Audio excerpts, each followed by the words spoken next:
Today's cleaning day, so I get started by pulling out my brushes. Underneath my bathroom sink, I have all of my things organized in containers like this, so it makes it really easy at the end of each week or the beginning of each week, depending on how you look at it, to pull out the basket and just plop it into my sink.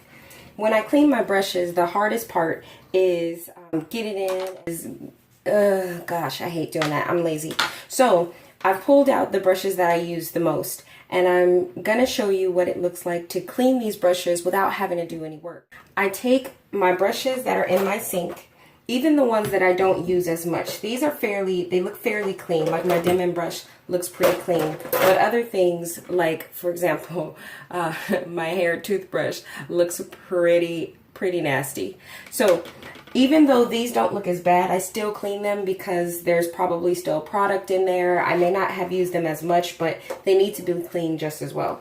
So I set them in the sink with all the rest of my brushes. I take my shampoo. I use Pantene Classic Clean Daily Shampoo on my hair, and so I'm gonna also use them on my brushes.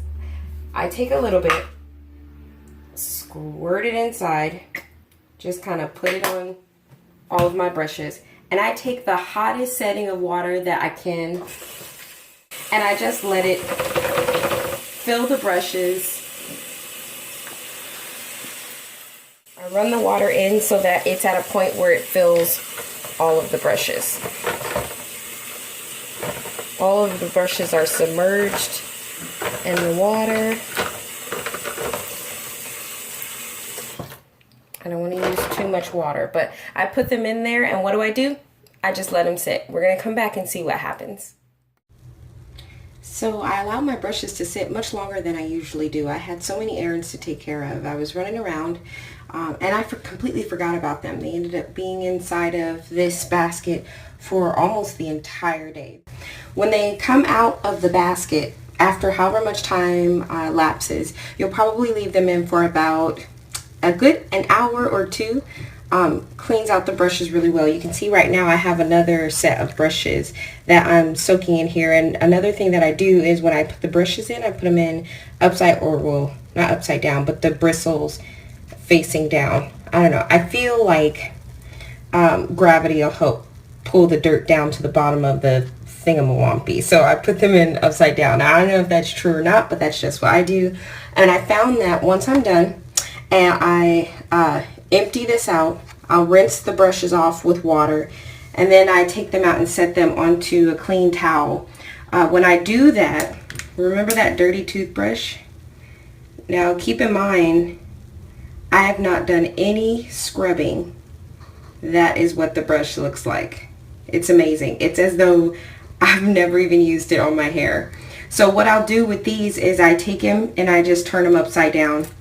It's really tempting to just throw them, like this upside on the towel, but you want the water to come out of the brushes. So I just turn them upside down, make sure they all have some room on the towel to just sit and soak. With brushes like these, though, you'll have to squeeze. Sometimes I don't know if you can see it dripping.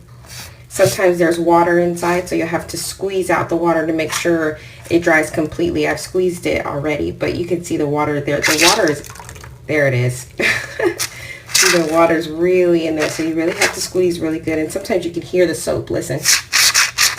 You can hear soap. So you might have to give it a good rinse through. See, there it is coming out. You might have to give it a good rinse through, but no scrubbing necessary. All of the product is out of the brushes. When you finish getting the soap out or the shampoo out, you'll lay it upside down and then just let it dry. And once it's dry, you can put it back. Hope you guys enjoy.